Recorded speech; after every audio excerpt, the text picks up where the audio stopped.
നമസ്കാരം, അക്ഷയ കേരളമിലേക്ക് സ്വാഗതം.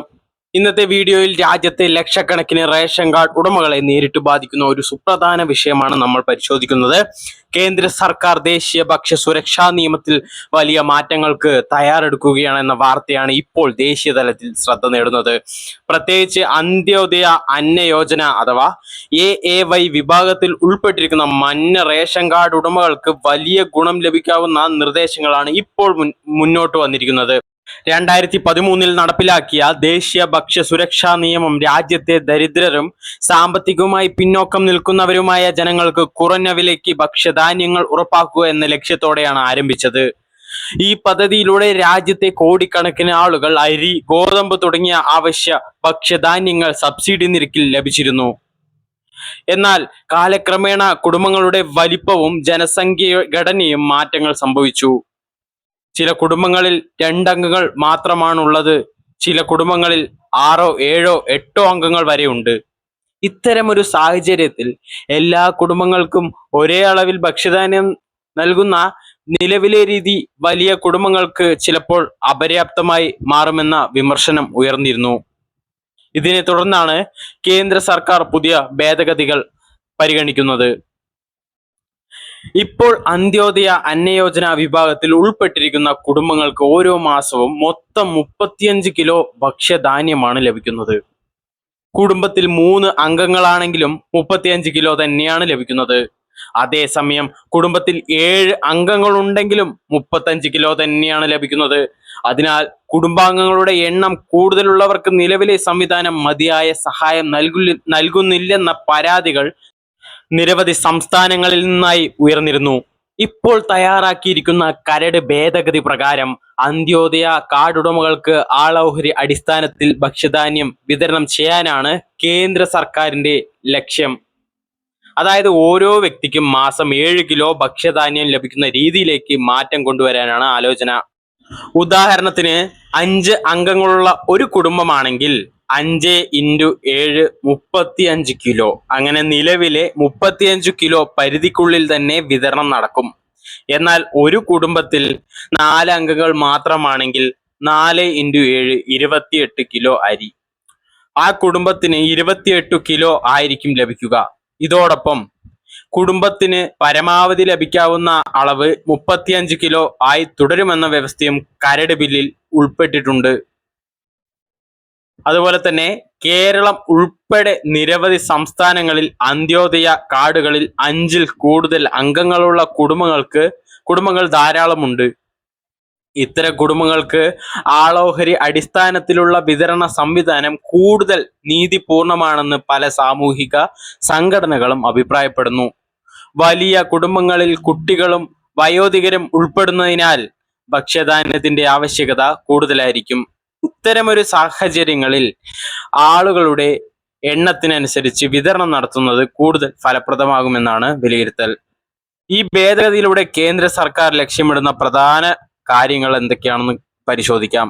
ഭക്ഷ്യധാന്യ വിതരണത്തിലെ അസന്തുലിതാവസ്ഥ കുറയ്ക്കുക, വലിയ കുടുംബങ്ങൾക്ക് ആവശ്യത്തിന് ഭക്ഷ്യധാന്യം ഉറപ്പാക്കുക, പോഷകാഹാര സുരക്ഷ മെച്ചപ്പെടുത്തുക, റേഷൻ വിതരണ സംവിധാനം കൂടുതൽ കാര്യക്ഷമമാക്കുക, ഗുണഭോക്തൃ കേന്ദ്രീകൃത വിതരണം നടപ്പിലാക്കുക എന്നതാണ്. ഈ നിർദ്ദേശം ഇപ്പോൾ കരട് ഘട്ടത്തിലാണ്. അതിനാൽ പൊതുജനങ്ങൾക്കും സാമൂഹിക സംഘടനകൾക്കും സംസ്ഥാന സർക്കാരുകൾക്കും അഭിപ്രായങ്ങളും നിർദ്ദേശങ്ങളും സമർപ്പിക്കാനുള്ള അവസരം കേന്ദ്ര സർക്കാർ നൽകിയിട്ടുണ്ട്. ലഭിക്കുന്ന അഭിപ്രായങ്ങൾ പരിശോധിച്ച ശേഷമായിരിക്കും അന്തിമ തീരുമാനം കൈക്കൊള്ളുക. അതിനാൽ ഇതിപ്പോൾ തന്നെ നടപ്പിലാക്കിയ തീരുമാനം അല്ലെന്ന കാര്യം പ്രത്യേകം ശ്രദ്ധിക്കണം. കേരളത്തിലും അന്ത്യോദയ കാർഡ് ഉടമകളുടെ വലിയൊരു വിഭാഗമുണ്ട്. പ്രത്യേകിച്ച് വയോധികർ, ഭിന്നശേഷിക്കാർ, തൊഴിൽ ചെയ്യാൻ കഴിയാത്തവർ, അതീവ ദരിദ്ര കുടുംബങ്ങൾ തുടങ്ങിയവരാണ് ഈ വിഭാഗത്തിൽ കൂടുതലായി ഉൾപ്പെട്ടിരിക്കുന്നത്. ഈ ഭേദഗതി നിയമമായി മാറിയാൽ കേരളത്തിലെ നിരവധി കുടുംബങ്ങൾക്കും ഇതിന്റെ സ്വാധീനം ഉണ്ടാകാൻ സാധ്യതയുണ്ട്. ഭക്ഷ്യസുരക്ഷാ മേഖലയിലെ വിദഗ്ധർ പറയുന്നത് ആളോഹരി വിതരണം കൂടുതൽ സുതാര്യത ഉറപ്പാക്കുമെന്നാണ്. അതേസമയം ചിലർ ഉയർത്തുന്ന ആശങ്കകൾ ചെറിയ കുടുംബങ്ങൾക്ക് ലഭിക്കുന്ന വിഹിതം കുറയുമോ, അംഗങ്ങളുടെ വിവരങ്ങൾ പുതുക്കിയിട്ടില്ലെങ്കിൽ പ്രശ്നമുണ്ടാവുമോ, കുടുംബാംഗങ്ങളുടെ എണ്ണം സംബന്ധിച്ച തർക്കങ്ങൾ ഉണ്ടാവുമോ? ഇത്തരം ചോദ്യങ്ങൾക്കും സർക്കാർ വ്യക്തമായ മാർഗനിർദ്ദേശം പുറത്തിറക്കേണ്ടി വരും. പുതിയ സംവിധാനം നിലവിൽ വന്നാൽ റേഷൻ കാർഡിലെ അംഗങ്ങളുടെ വിവരങ്ങൾ കൃത്യമായിരിക്കേണ്ടത് വളരെ പ്രധാനമാകും. പല കുടുംബങ്ങളിലും വിവാഹം, ജനനം, മരണം, താമസം മാറൽ തുടങ്ങിയ കാരണങ്ങളാൽ അംഗങ്ങളുടെ വിവരങ്ങളിൽ മാറ്റങ്ങൾ സംഭവിച്ചിട്ടുണ്ടാവും. അതിനാൽ റേഷൻ കാർഡിലെ വിവരങ്ങൾ കൃത്യമാണോ എന്ന് പരിശോധിക്കുന്നത് ഗുണകരമായിരിക്കും. കരട് ബില്ലിന്മേൽ ലഭിക്കുന്ന അഭിപ്രായങ്ങൾ പരിശോധിച്ച ശേഷം കേന്ദ്ര സർക്കാർ അന്തിമ രൂപം തയ്യാറാക്കും.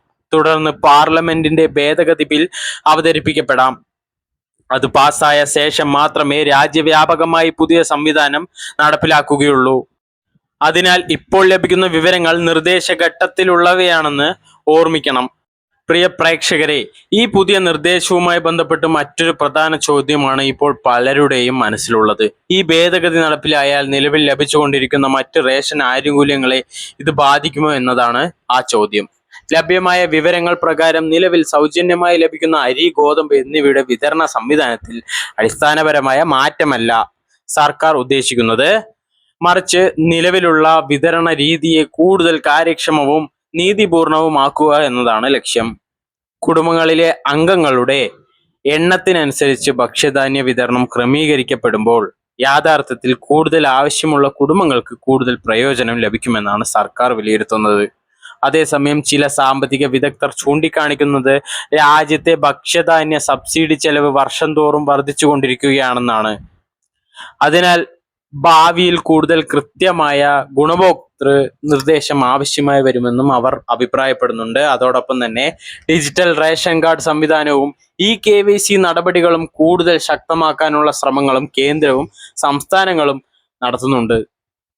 അതിനാൽ റേഷൻ കാർഡിലുള്ള അംഗങ്ങളുടെ വിവരങ്ങൾ ശരിയാണോ, ആധാർ ലിങ്കിങ് പൂർത്തിയാക്കിയിട്ടുണ്ടോ, KYC നടപടികൾ ബാക്കിയുണ്ടോ തുടങ്ങിയ കാര്യങ്ങൾ ഓരോ കുടുംബവും മുൻകൂട്ടി പരിശോധിക്കുന്നത് ഗുണകരമായിരിക്കും. പ്രത്യേകിച്ച് അന്ത്യോദയ കാർഡ് ഉടമകൾ അവരുടെ കാർഡിൽ ഉൾപ്പെട്ടിരിക്കുന്ന അംഗങ്ങളുടെ എണ്ണം ശരിയാണോ എന്ന് ഉറപ്പാക്കേണ്ടത് വളരെ പ്രധാനമാണ്. അതുപോലെ തന്നെ പിങ്ക് കാർഡുകൾ എല്ലാവരും ശ്രദ്ധിക്കേണ്ട കാര്യമാണ്. ഓരോ കാർഡുകാരും പുതിയതായിട്ട് വിവാഹങ്ങളോ മരണങ്ങളോ സംഭവിച്ചിരിക്കാം. വിവാഹങ്ങൾ നടന്നവിടെ ഒഴിവാക്കലും അതുപോലെ ആഡ് ചെയ്യലും എല്ലാം ചെയ്യേണ്ടതാണ്. അക്ഷയ കേന്ദ്രങ്ങളിലോ സപ്ലൈ ഓഫീസുമായിട്ട് നിങ്ങൾക്ക് ബന്ധപ്പെടാം. കാരണം ഭാവിയിൽ ആളോഹരി അടിസ്ഥാനത്തിലുള്ള വിതരണം നടപ്പിലാക്കിയാൽ രജിസ്റ്റർ ചെയ്ത അംഗങ്ങളുടെ എണ്ണത്തെ അടിസ്ഥാനമാക്കിയായിരിക്കും കണക്കുകൾ നടക്കാൻ സാധ്യത. ഇതിനിടെ ചില സാമൂഹിക സംഘടനകൾ ഉയർത്തുന്ന മറ്റൊരു നിർദ്ദേശം വയോധികർ, ഭിന്നശേഷിക്കാർ, ഗുരുതര രോഗങ്ങൾ ബാധിച്ചവർ എന്നിവരടങ്ങിയ കുടുംബങ്ങൾക്ക് പ്രത്യേക അധിക വിഹിതം പരിഗണിക്കണമെന്നാണ്. ഈ നിർദ്ദേശങ്ങൾക്കും പൊതുജനാഭിപ്രായങ്ങൾക്കും ശേഷം മാത്രമായിരിക്കും കേന്ദ്ര സർക്കാർ അന്തിമ തീരുമാനം കൈക്കൊള്ളുക. ഈ വിഷയത്തിൽ എന്തെങ്കിലും പുതിയ പ്രഖ്യാപനങ്ങൾ വന്നാൽ അതിന്റെ കൃത്യമായ വിവരങ്ങൾ നിങ്ങളിലേക്ക് എത്തിക്കാൻ ഞങ്ങൾ തുടർന്നും ശ്രമിക്കുന്നതാണ്. അതിനാൽ ഇത്തരത്തിലുള്ള പ്രധാന സർക്കാർ അറിയിപ്പുകൾ സംബന്ധമായി ലഭിക്കുന്ന വിവരങ്ങൾ അറിയാനായി ചാനൽ സബ്സ്ക്രൈബ് ചെയ്യാനും ബെല്ലൈക്കൻ എനേബിൾ ചെയ്യാനും മറക്കരുത്. അതുപോലെ തന്നെ മറ്റുള്ളവർക്ക് ഷെയർ ചെയ്യാനും മറക്കരുത്. നന്ദി, നമസ്കാരം.